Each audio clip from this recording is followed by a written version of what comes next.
Selamat pagi, jemaat yang dikasih oleh Tuhan. Bagaimana kabar Anda hari ini? Saya sungguh berharap kita memiliki pengharapan dan sukacita kita di dalam Tuhan. Itu tentu sesuatu yang sungguh-sungguh boleh memberikan kepada kita sukacita dan kebahagiaan di dalam hidup ini.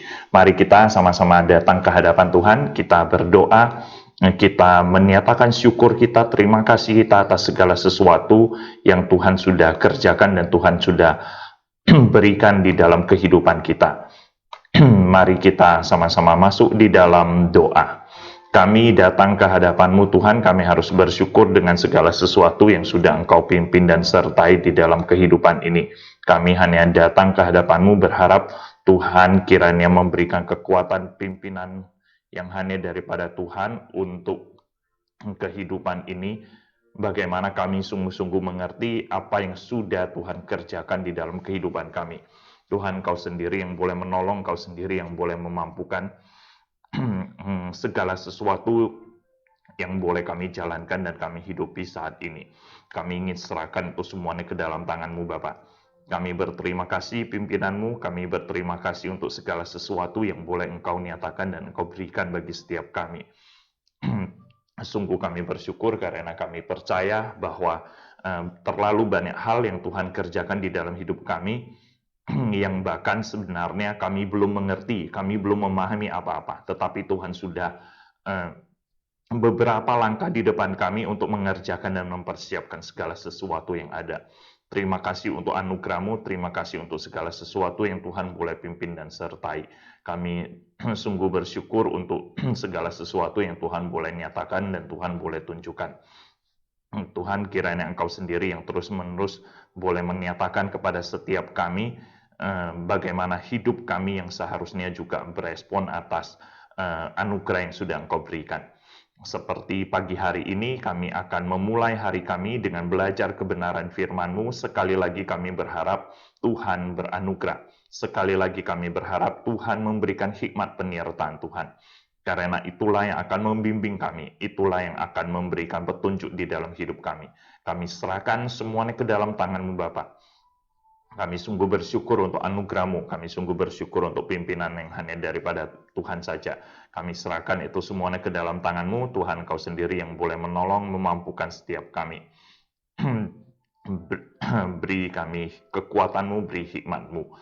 Hamba-Mu yang lemah dan terbatas tetap berharap agar Engkau boleh pakai menjadi saluran berkat-Mu, menyatakan kebenaran firman-Mu.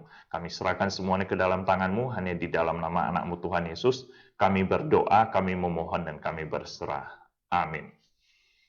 Baik, jemaat yang dikasih oleh Tuhan, mari kita sama-sama membuka Alkitab kita. Kita akan tentu meneruskan pembahasan kita di surat 1 Korintus pasal 6.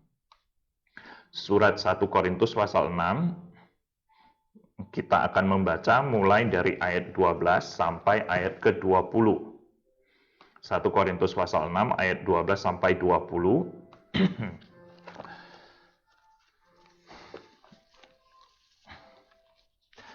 Segala sesuatu halal bagiku, tetapi bukan semuanya berguna. Segala sesuatu halal bagiku, tetapi aku tidak membiarkan diriku diperhamba oleh suatu apapun. Makanan adalah untuk perut dan perut untuk makanan, tetapi kedua-duanya akan dibinasakan Allah.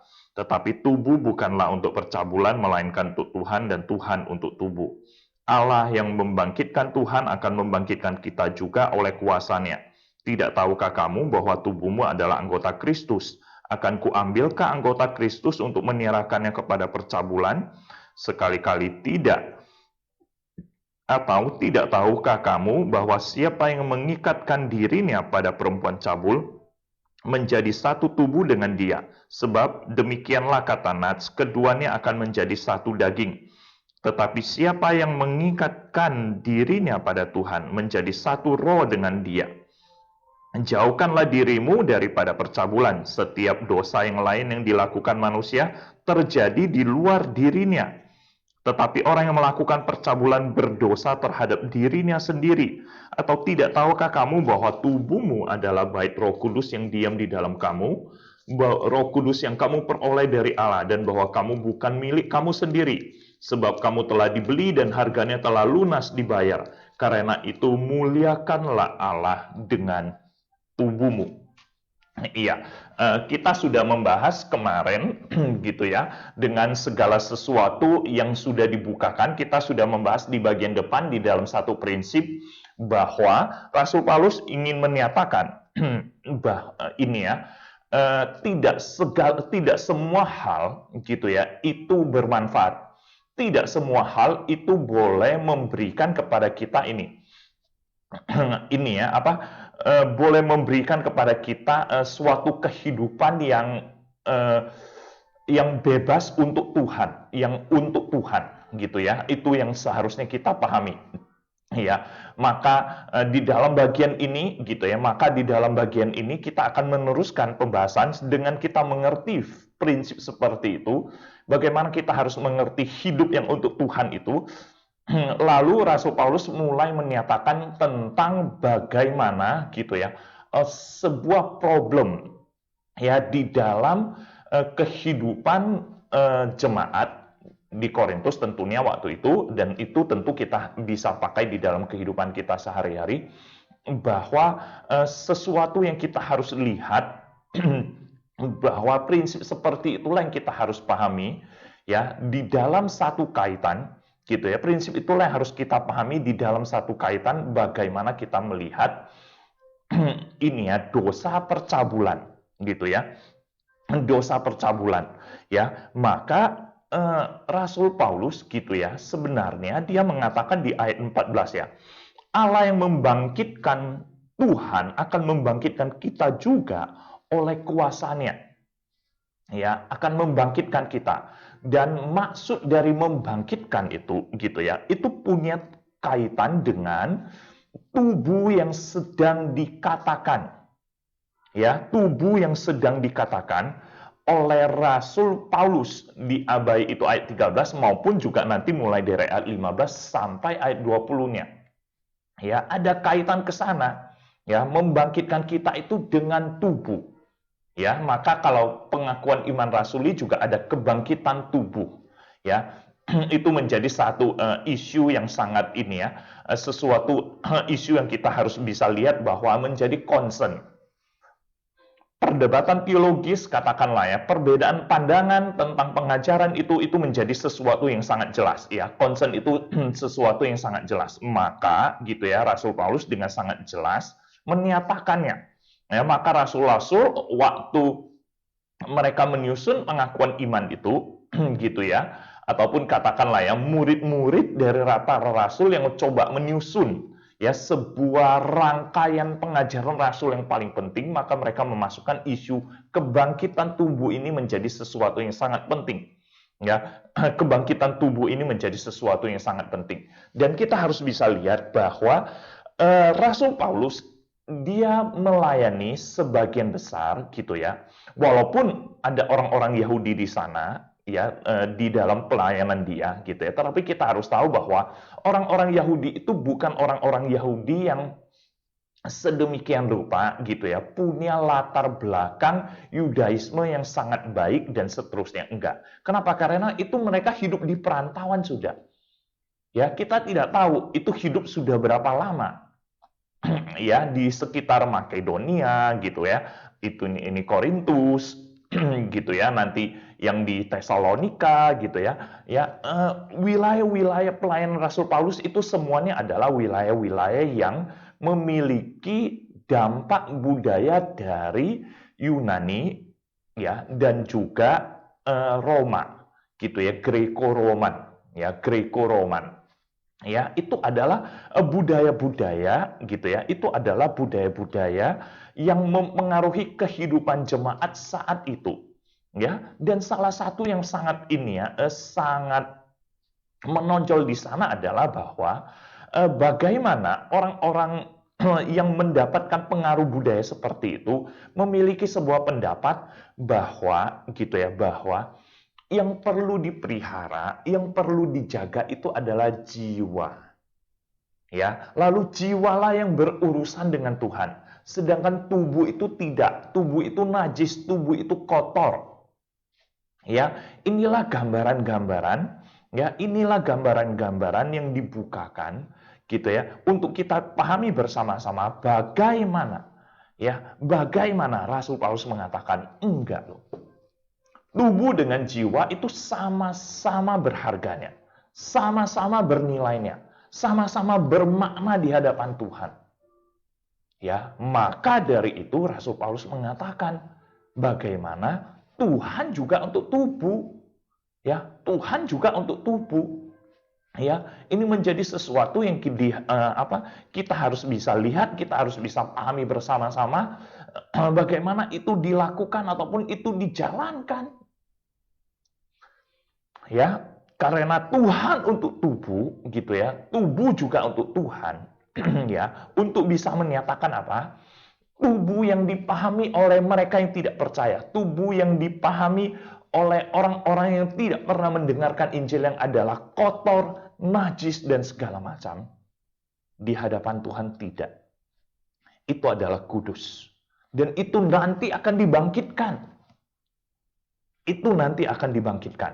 Maka setelah itu Rasul Paulus bilang ayat 15-nya, tidak tahukah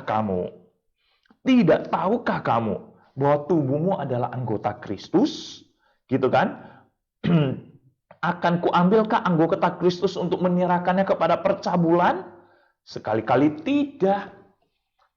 Ya, ini yang Rasul Paulus bilang untuk bisa menyatakan jangan bermain-main loh, jangan anggap remeh loh. Jangan menganggap bahwa lu sambil percaya kepada Tuhan, sambil beribadah kepada Tuhan, sambil menjadi anak-anak Tuhan, menjadi umat Tuhan, tetapi juga gitu ya, sambil aktif di dalam percabulan, aktif di dalam kehidupan prostitusi, ya. Kenapa? Karena itu tidak sejalan. Itu bukan kekristenan. Itu bukan pengikut Kristus.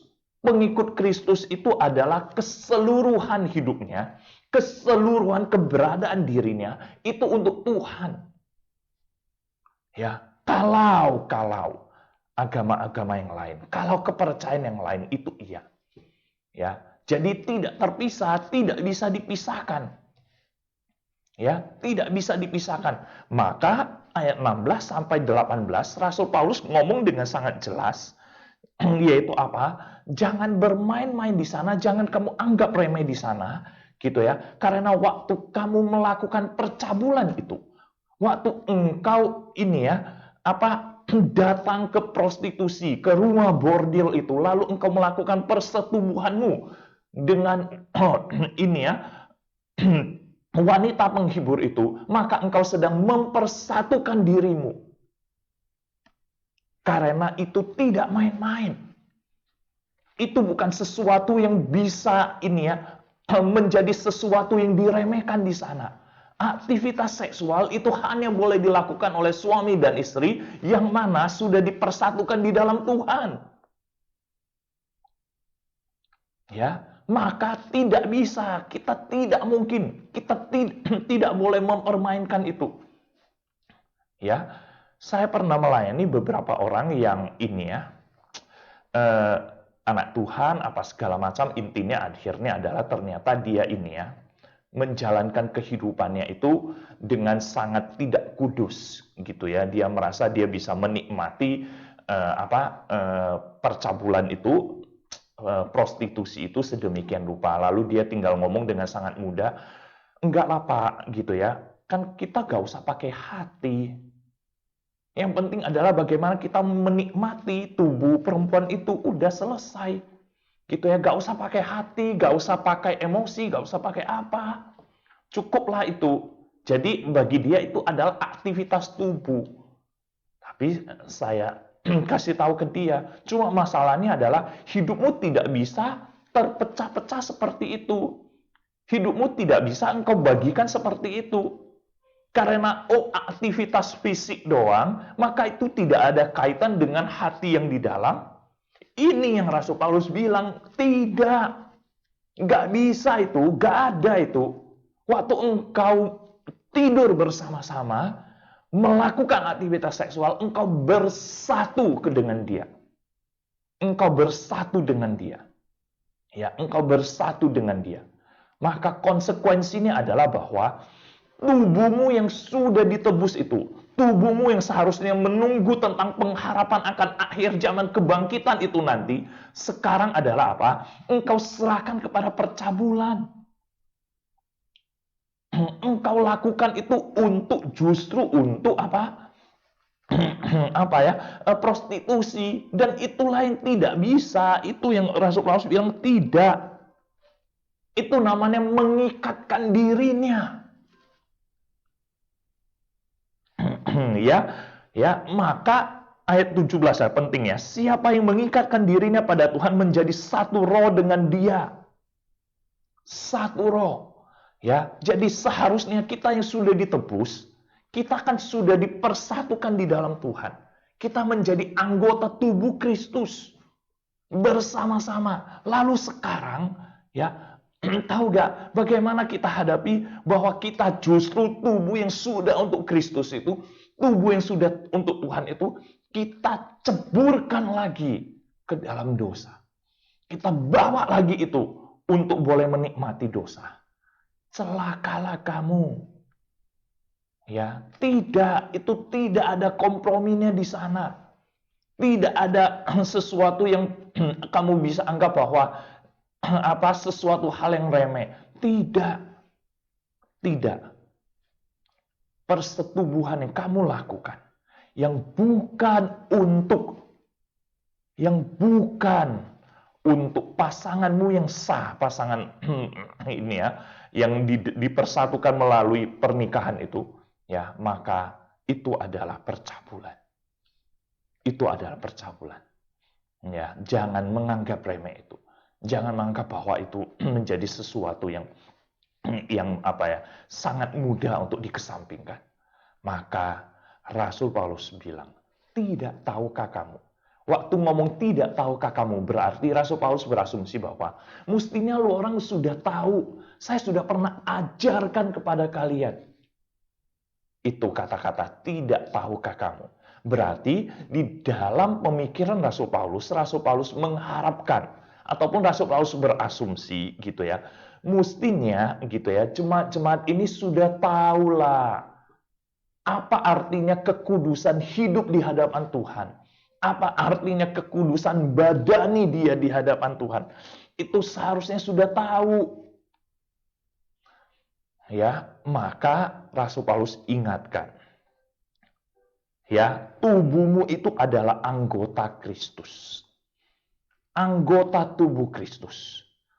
Ya, dan kalau engkau bermain-main di sana, engkau sebenarnya hanya apa? Justru mencemarkan anggota tubuh Kristus. Dengan hal itu, maka diingatkan, Rasul Paulus mengingatkan ya jemaat-jemaat di sana, ya, jangan bermain-main. Engkau menjadi satu daging, ingat. Ya. Ya kan?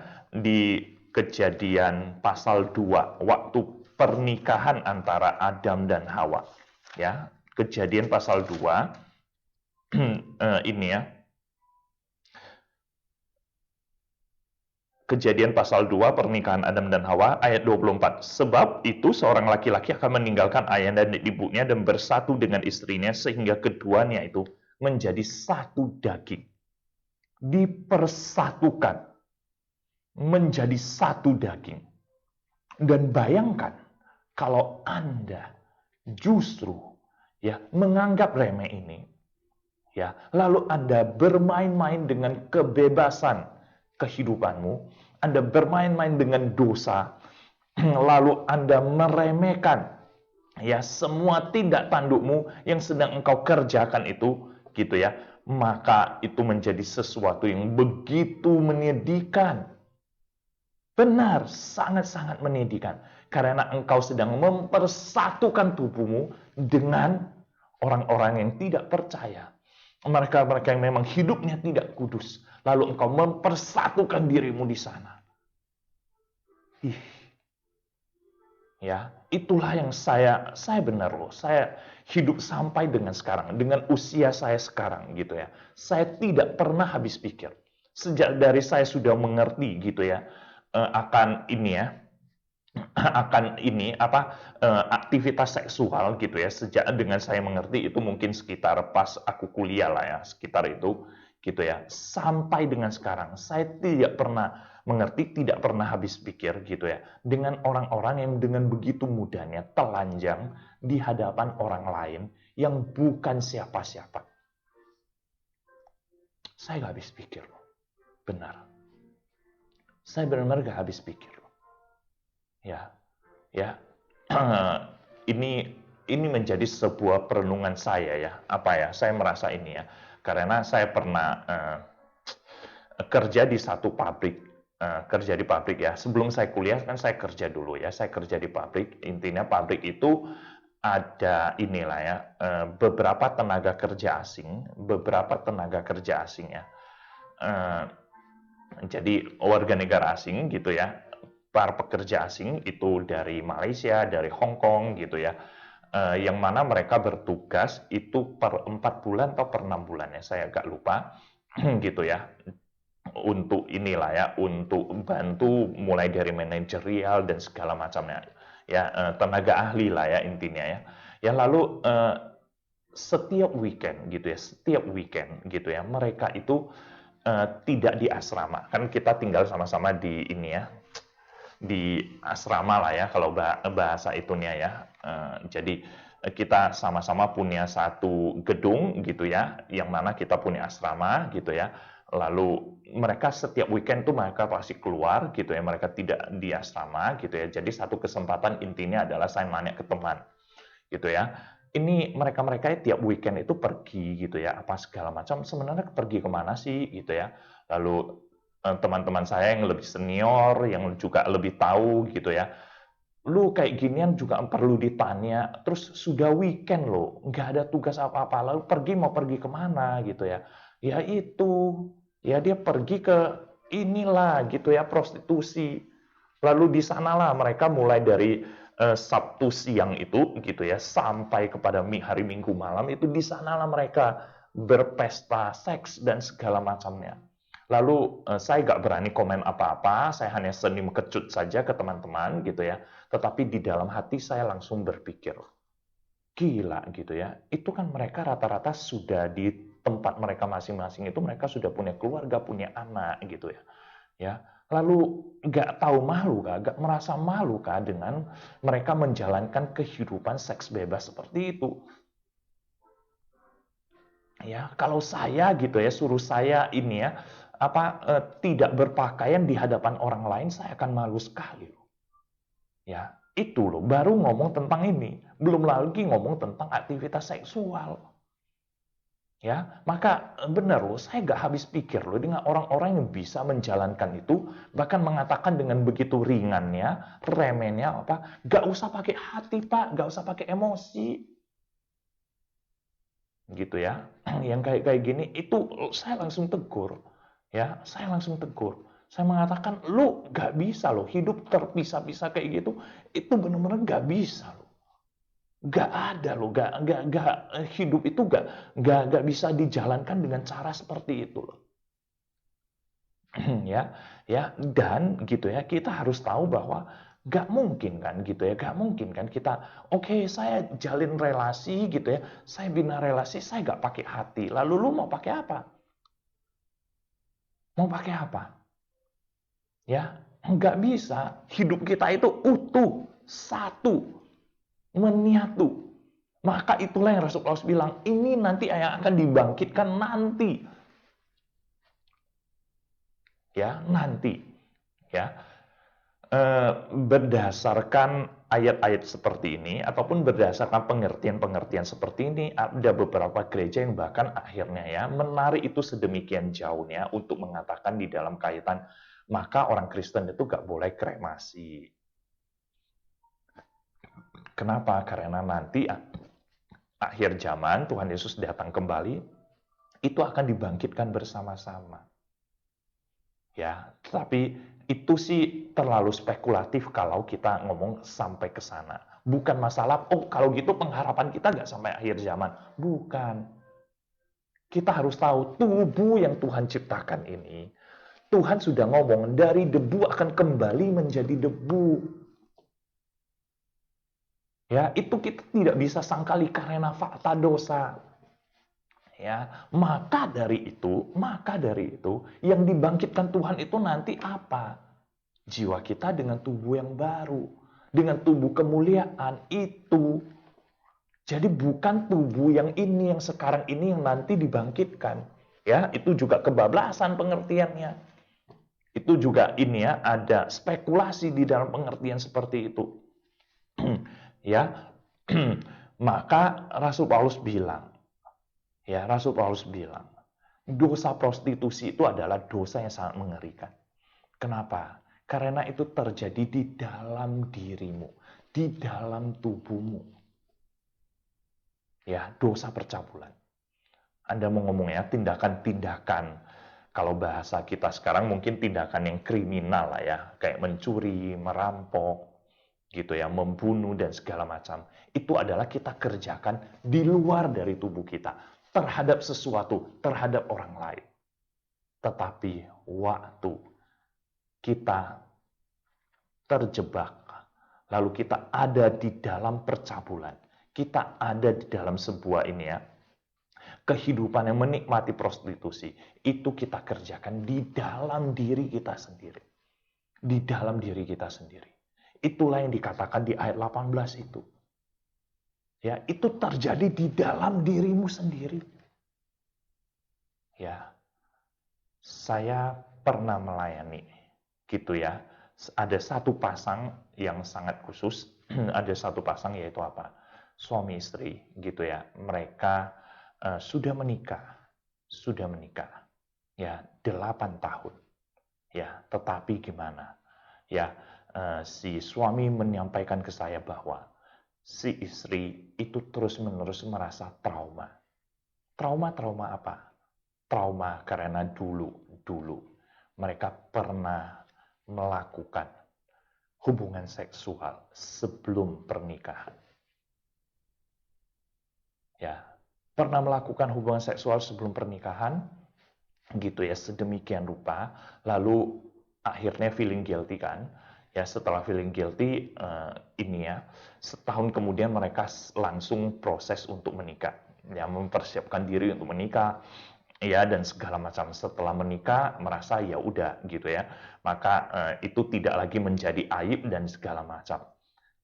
Nah, tetapi adalah bahwa ternyata trauma itu dibawa, merasa bersalah, sehingga mereka tidak pernah bisa menikmati keintiman itu sedemikian rupa.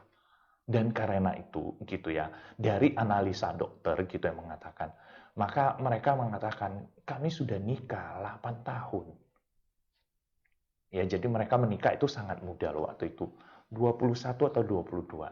Ya, dan sudah 8 tahun kami menikah itu belum punya anak. Ya, dan salah satu mereka sudah sampai ke dokter yang ngomongnya cek tentang kesuburan, cek hormon, cek apa, semuanya dokter bilang ini baik-baik saja. Kalian itu baik-baik saja loh. Ya, dokter hanya bilang bahwa sangat mungkin adalah bahwa ini tegang waktu berhubungan gitu ya, punya suatu kekhawatiran, punya trauma tertentu waktu berhubungan, sehingga ya sampai dengan sekarang nggak bisa punya anak. Ya, gitu ya. Terus gimana harus diselesaikan? Saya bilang ya memang itu harus ada sebuah ini ya, sebuah penyelesaian untuk dosanya. Dia perlu memang selesaikan itu. Ya mohonlah pengampunan dari Tuhan. Lalu dia harus punya satu iman bahwa Tuhan sudah berjanji mengampuni, penebusan, sehingga dia boleh memulai satu kehidupan dengan manusia dia yang baru. Ya, susah sekali. Ya, susah sekali. Ya, susah sekali. Ya, cuma memang sayang gitu ya, mereka itu ini ya, waktu menikah apa segala macam memang bukan dari sangat awal itu sudah ada di gereja kita. Setelah sekian tahun mereka menikah apa segala macam itu baru ada di GRII, tapi bukan di Samarinda ya, bukan di GRI Samarinda. Ya, baru ada di GRII. Lalu ya itu, ya nanya, itu terus ini mau gimana? Ya, terus mau gimana? Ya itu harus dihadapi bersama-sama.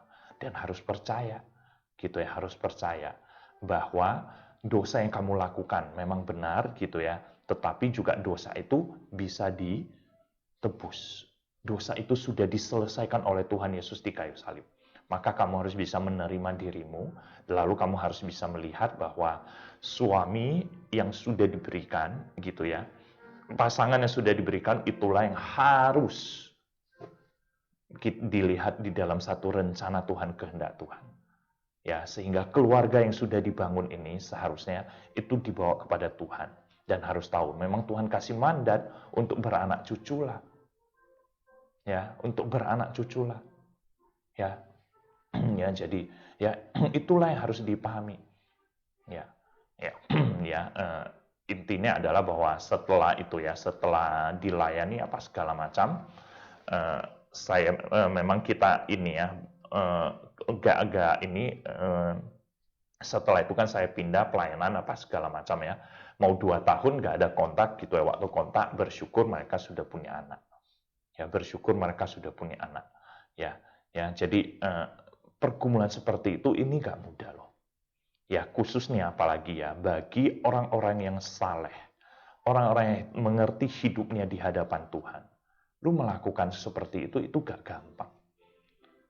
Anda sekali jatuh di dalam dosa seperti itu, percayalah, Anda akan rasa bersalah itu sangat luar biasa. Ya, itulah kenapa yang Anda bisa pahami orang-orang yang mengalami kekerasan seksual, khususnya wanita gitu ya, mengalami perkosaan dan segala macam. Mereka begitu sulitnya melepaskan diri mereka dari trauma-trauma seperti itu. Dan itu sesuatu yang benar-benar tidak. Kenapa? Karena inilah hidup kita. Yang ini yang saya ingin katakan, hidup kita, bahwa tubuh, aktivitas tubuh itu tidak bisa dipisahkan dengan kondisi hati. Ya, tidak bisa hanya sekedar tubuh-tubuh, hati-hati. Enggak. Tuhan ciptakan kita itu satu. Satu. Ya, itulah Alkitab menyatakan kepada kita, ya, bahwa manusia itu terdiri dari tubuh dan jiwa atau roh. Gitu ya. Jiwa atau roh, tubuh dan jiwa, tubuh dan roh. Gitu ya, dan itu kita harus bisa melihat itu adalah kesatuan, bukan terpisah. Itu adalah kesatuan, bukan terpisah. Ya, jadi berharap kita boleh memahami itu sedemikian rupa sehingga kita sungguh-sungguh boleh menjalankannya dan juga bagaimana kita boleh memahaminya itu untuk bagaimana kita tahu kita harus berespon, gitu ya. Maka ayat 19 dan 20. Tubuhmu itu bait Roh Kudus. Kamu harus tahu, tubuhmu itu bukan milikmu sendiri. Tetapi Tuhan yang sudah tebus itu dengan darah yang mahal. Itu sudah diselesaikan. Maka muliakanlah Allah dengan tubuhmu. Ya, muliakanlah Allah dengan tubuhmu. Yaitu maksudnya apa? Dengan hidupmu. Muliakanlah Tuhan. Ya, itulah satu-satunya yang kita bisa kerjakan. Tubuhmu itu bait Roh Kudus, bait Roh Kudus. Ya, dan itu bukan lagi milikmu sendiri. Kenapa? Karena itu sudah menjadi milik Tuhan. Itu sudah menjadi milik Tuhan. Maka berhati-hatilah. Ya, berhati-hatilah dengan seluruh hidup kita yang kita merasa bahwa kita masih punya hak untuk mengatur. Kita masih punya hak untuk merasa menikmati kedagingan kita. Tidak. Ya, kita seharusnya melihat itu semuanya ditelaah dari sudut mata Tuhan, kacamata Tuhan. Ya, itulah yang kemarin saya ngomong ya. Ya, segala sesuatu itu halal, tapi apakah itu berguna? Segala sesuatu itu halal, tapi apakah itu saya diperhamba? Dan itu semuanya ngomong di dalam apa? Kacamata Tuhan. Kita nggak bisa mengatakan, oh ya karena gitu ya saya rela kok diperhamba, saya sangat hobi main bola, gitu ya. Lalu siang malam saya main bola apa segala macam, saya nggak merasa saya perlu kerjakan sesuatu, tapi harus tahu, menurut Tuhan sesuai panggilan Tuhan hidupmu memang seperti itu gak? Kalau hidupmu tidak seperti itu berarti engkau harus berubah. Kau harus taat kepada Tuhan, tidak bisa hanya mengerjakan kesenanganmu. Ya, inilah yang kita harus bersama-sama jalankan. Kita harus pahami ini. Bukan menjadi sesuatu yang kita dengan sangat mudah untuk menyatakan bahwa ini suka-suka gitu ya, apa segala macam. Apalagi orang-orang yang berespon, oke, nanti kalau sempat saya ke gereja, nanti kalau sempat saya akan ikut ambil bagian di dalam pelayanan. Sekarang masih gak sempat, sekarang masih sibuk, sekarang masih banyak kerjaan. Ya, tetapi tentu saja kita harus bisa mempertimbangkannya dengan sangat berimbang tentunya. Bukan dengan demikian, kalau kayak gitu pekerjaan gereja, pekerjaan Tuhan, pelayanan, itu pokoknya kita habis-habisan, lalu kita gak perlu punya kehidupan yang bagaimana Tuhan berikan kepada kita dengan di dalam panggilannya. Ada di tengah-tengah masyarakat, ya bagaimana kita harus bisa melayani juga gitu ya. Kita juga harus berbagian di tengah-tengah komunitas, ya bagaimana kita perlu kerjakan itu, termasuk untuk keluarga, untuk pekerjaan kita, mata pencaharian kita. Tentu kita perlu juga eksplorasi itu, exercise itu, mengusahakan itu sedemikian rupa. Tentu kita sangat butuh itu. Kita perlu kerjakan itu. Ya, inilah satu bagian yang kita sungguh-sungguh harus pahami. Inilah menjadi satu bagian yang kita sungguh-sungguh perlu jalankan di dalam kehidupan kita. Ya, sehingga kita tidak bermain-main dengan serta-merta, dengan sangat mudah mengatakan, gak apa-apalah, itu gak ada kaitannya. Ya, termasuk orang-orang yang gimana, gak peduli akan kesehatannya, ya, lalu merasa bahwa itu gak ada hubungannya. Ya, lalu sudah tahu gitu ya, ada tekanan darah tinggi apa segala macam, terus makan yang berlemak lah, ya makan yang inilah apa segala macam, sudah tahu ada diabetes gitu ya, tapi tetap makan makanan manis secara berlebihan apa segala macam, lalu tenang, nanti ada obat yang menurunkan kadar gulanya itu, ada obat, ada apa, ada ini, ya nggak bisa, hidup nggak bisa seperti itu, ya hidup nggak bisa seperti itu. Ya, inilah yang kita harus bisa lihat bersama-sama bagaimana ini ya, bagian dari firman Tuhan ini sebenarnya kita implementasikan di dalam hidup kita. Yaitu apa? Kita harus bisa melihat keutuhan hidup kita di hadapan Tuhan.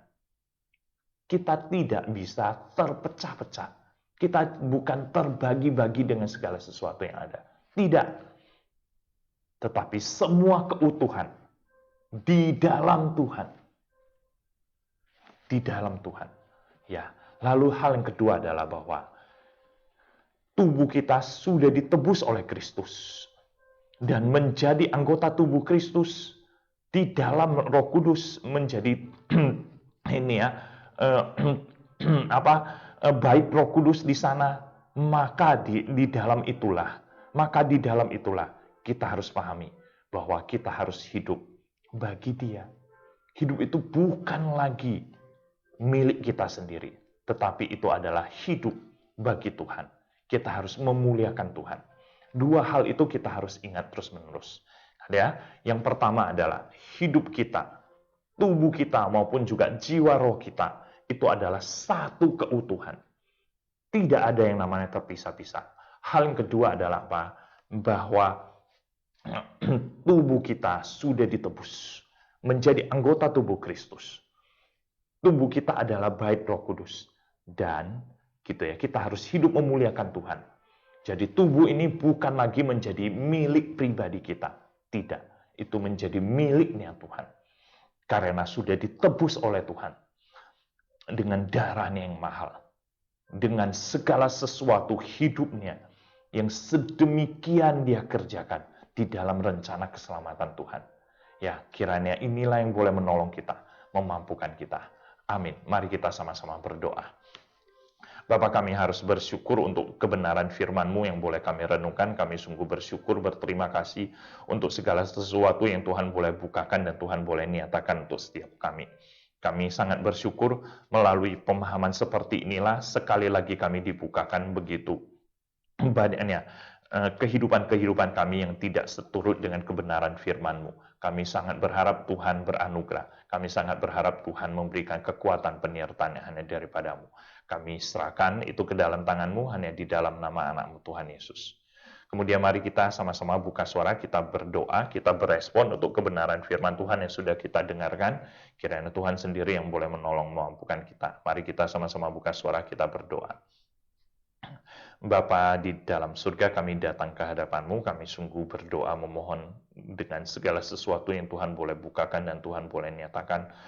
Kami sangat berharap bagaimana kekuatan campur tangan penyertaan hanya daripada Tuhan, yang sungguh-sungguh Tuhan boleh tunjukkan dan Tuhan boleh nyatakan. Melalui bagian inilah kami sungguh-sungguh harus bisa mengerti bagaimana seharusnya kami berespon melihat hidup kami dengan segala sesuatu pemahaman firman Tuhan yang sudah Tuhan bukakan. Tuhan, kiranya Engkau sendiri yang boleh mengampuni kami, yang kadang-kadang kami menjalankan hidup kami secara kedagingan, menjalankan kehidupan kami dengan nafsu duniawi, menjalankan kehidupan kami tidak sesuai dengan kebenaran firman-Mu, tapi kami menganggap remeh atas karya keselamatan yang sudah Engkau kerjakan. Tuhan, tolonglah kami, jangan biarkan kami hidup di dalam kondisi seperti itu. Tuhan, Engkau sendiri yang boleh mengangkat kami, menguatkan kami. Kami ingin serahkan semuanya ke dalam tangan-Mu Tuhan, hanya di dalam nama anak-Mu Tuhan Yesus kami berdoa, kami memohon. Kemudian mari jemaat, kita sama-sama kita buka suara, kita perlu berdoa. Kita perlu memohon bahwa banyak anak-anak Tuhan yang mungkin tidak memahami seperti yang kita boleh pahami sekarang ini.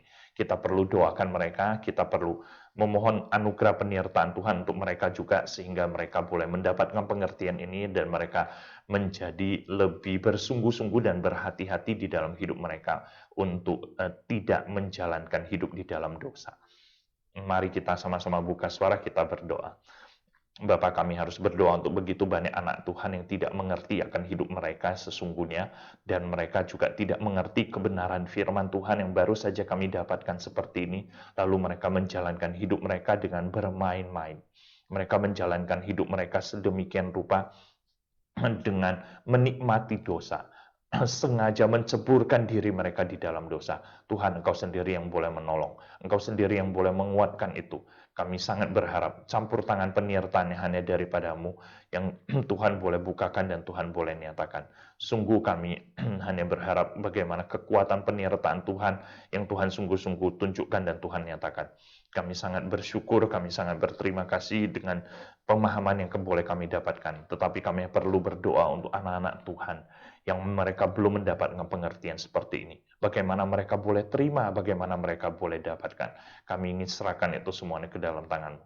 Tuhan, Engkau sendiri yang boleh menolong, Engkau sendiri yang boleh memampukan, dan itu boleh menjadi sebuah pimpinan penyertaan hanya daripada Tuhan saja, yang Tuhan sungguh-sungguh boleh nyatakan kepada kami bagaimana kiranya anak-anak Tuhan itu juga boleh mendapatkan pengertian seperti ini. Kami perlu berdoa, kami sungguh bermohon hanya di dalam nama anak-Mu Tuhan Yesus.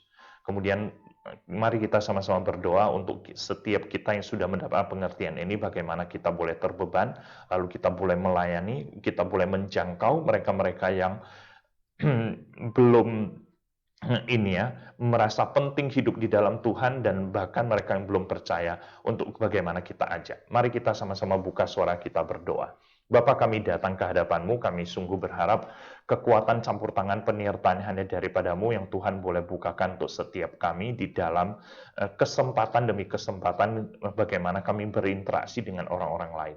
Untuk anak-anak Tuhan yang belum ada di dalam Tuhan, tapi mereka bermain-main dengan anugerah Tuhan, bahkan mereka tidak serius di dalam kehidupan mereka. Tuhan, Kau sendiri yang boleh menolong, memampukan mereka, memampukan kami yang mengenal mereka, supaya kami juga boleh melayani mereka, menjangkau mereka, memberitahu mereka akan kehidupan mereka yang sebenarnya sangat berbahaya.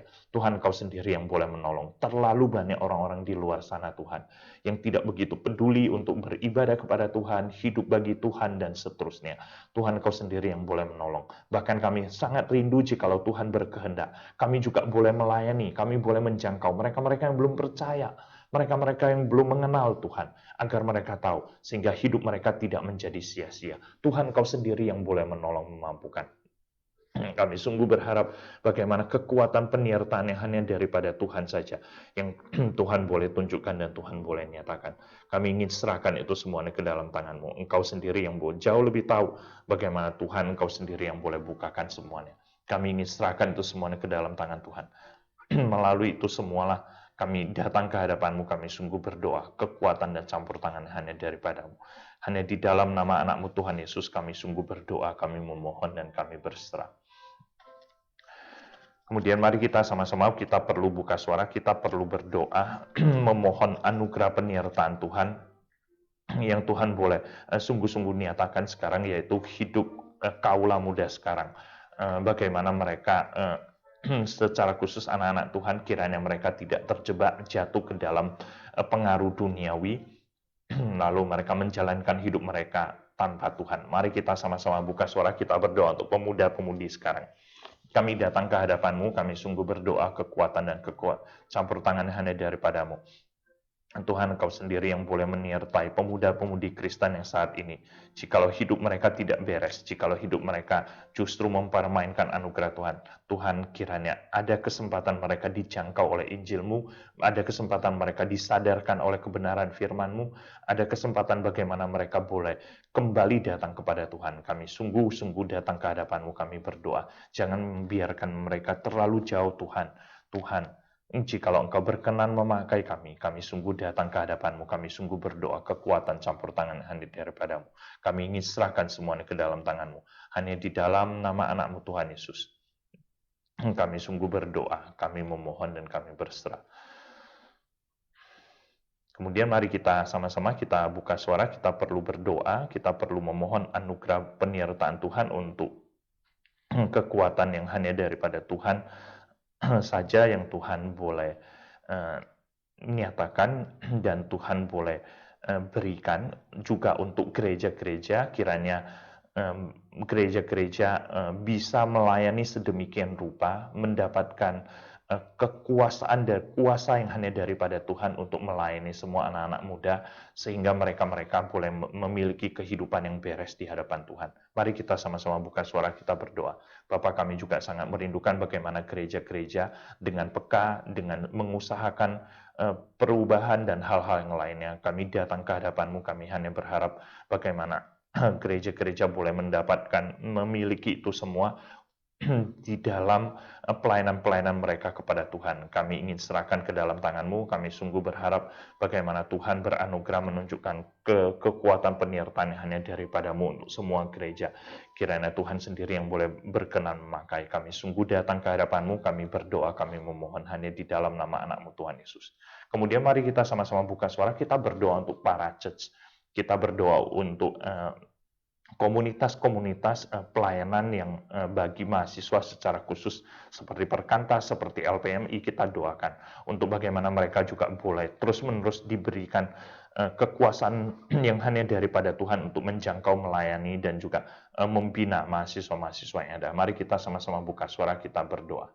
Kami juga datang ke hadapan-Mu Tuhan, kami sungguh berdoa memohon anugerah-Mu untuk segala sesuatu yang mungkin dikerjakan melalui komunitas-komunitas mahasiswa pemuda yang ada.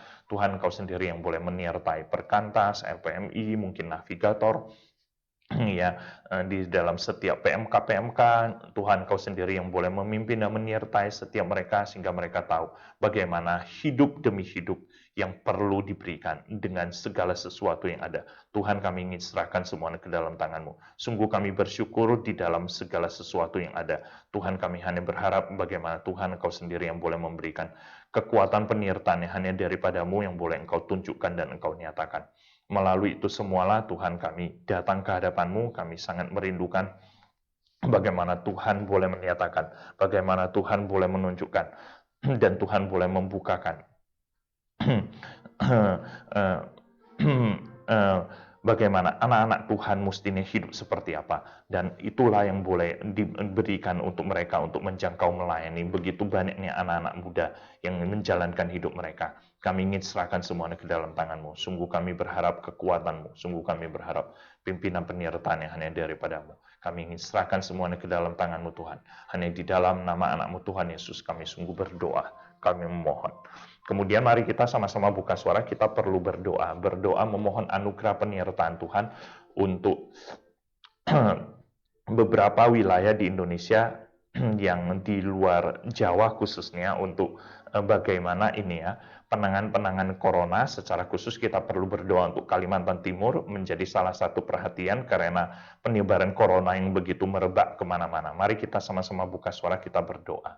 Bapak, kami perlu berdoa untuk semua pemerintahan daerah, secara khusus mereka-mereka yang ada di luar Jawa dan Bali yang saat ini kondisinya sudah begitu sulitnya dengan terpapar corona yang begitu tinggi dan segala macamnya. Kami sungguh datang ke hadapan Tuhan, kami sungguh berharap anugerah penyertaan Tuhan, ya Tuhan sungguh-sungguh boleh nyatakan dan Tuhan Kau sendiri yang boleh tunjukkan.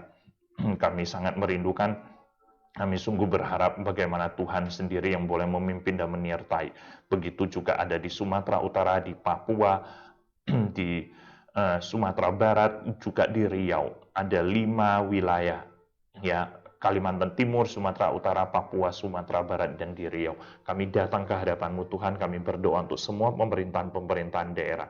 Kiranya mereka sungguh-sungguh memperhatikan dan bagaimana mereka mengerti, tahu untuk mengerjakan dan melakukannya. Kami sangat berharap bagaimana kekuatan penyertaan yang hanya daripada-Mu. Untuk semua pemerintahan daerah, mereka tahu apa yang harus mereka lakukan dan mereka kerjakan. Kami sangat merindukan Tuhan, kiranya Engkau sendiri yang boleh berbelas kasihan juga untuk bagaimana pemerintahan daerah ini boleh bersungguh-sungguh di dalam menangani bagi kesulitan bagi warganya. Kami ingin serahkan semuanya ke dalam tangan-Mu. Hanya di dalam nama anak-Mu Tuhan Yesus kami berdoa, kami memohon. Kemudian mari kita sama-sama buka suara, kita berdoa untuk semua tenaga kesehatan, kiranya Tuhan sendiri yang boleh beranugerah bagi mereka di dalam bagaimana mereka yang terus-menerus harus melayani, berjibaku, dan mereka boleh menyatakan cinta kasih Tuhan.